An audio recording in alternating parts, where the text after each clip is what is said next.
அனைவருக்கும் வணக்கம். இன்னைக்கு டிஎன்ஏல என்ன செய்திகள் இருக்கு அப்படின்னு சொல்லி பார்ப்போம். முதல்ல வந்து பார்த்தீங்கன்னா, 4 தொழிலாளர் சட்டங்கள் அமல் அப்படின்னு சொல்லி குடுத்துருக்காங்க. அதாவது இண்டிபெண்டன்ஸ்க்கு முன்னாடில இருந்தே பார்க்குறப்ப தொழிலாளர் சட்டங்கள் அப்படிங்கிறது காலத்துக்கு ஏற்ற மாரி புதுசு புதுசா கொண்டு வந்திருந்தாங்க. கிட்டத்தட்ட 29 தொழிலாளர் சட்டங்கள் இருந்துச்சு. அத இப்ப என்ன பண்ணியிருக்காங்கன்னா, 4 தொழிலாளர் சட்டங்களாக குறைச்சு எல்லாத்தையும் கான்சாலிடேட் பண்ணி இன்டகிரேட் பண்ணியிருக்காங்க. சரியா?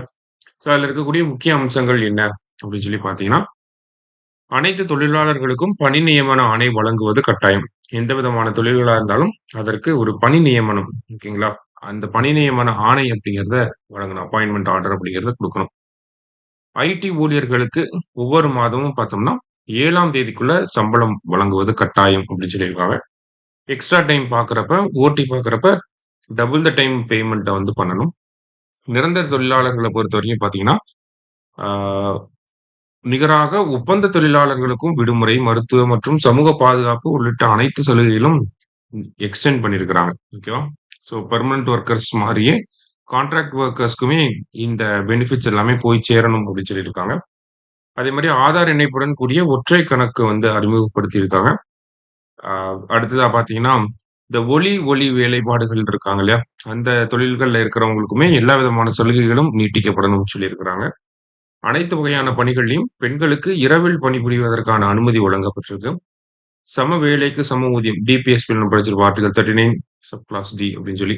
ஸோ அந்த ஒரு விஷயத்த என்ஷூர் பண்ணியிருக்காங்க. 40 வயதுக்கு மேற்பட்ட தொழிலாளர்களுக்கு இலவச மருத்துவ பரிசோதனையை சொல்லியிருக்காங்க. சமூக பாதுகாப்பு விதி.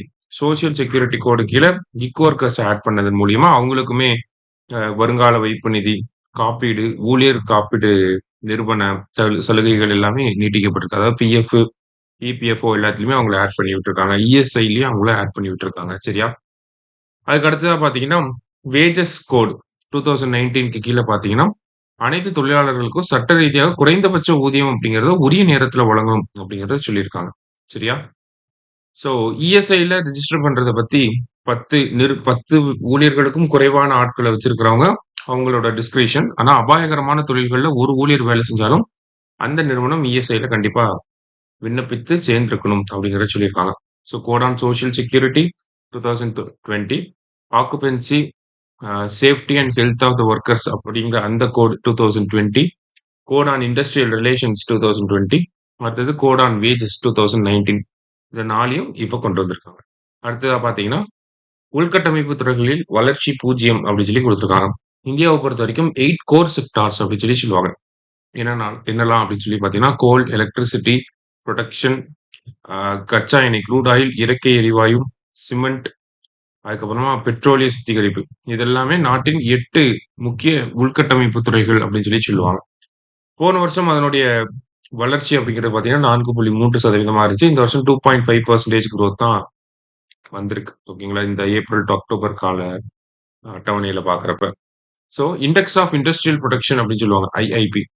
அதன்படி பார்க்கிறப்ப, இந்த 8 முக்கிய உள்கட்டமைப்பு துறைகளும் கிட்டத்தட்ட 40% பங்களிப்பு வழங்குறதாங்க அப்படிங்கிறத குடுத்திருக்காங்க. சரிங்களா?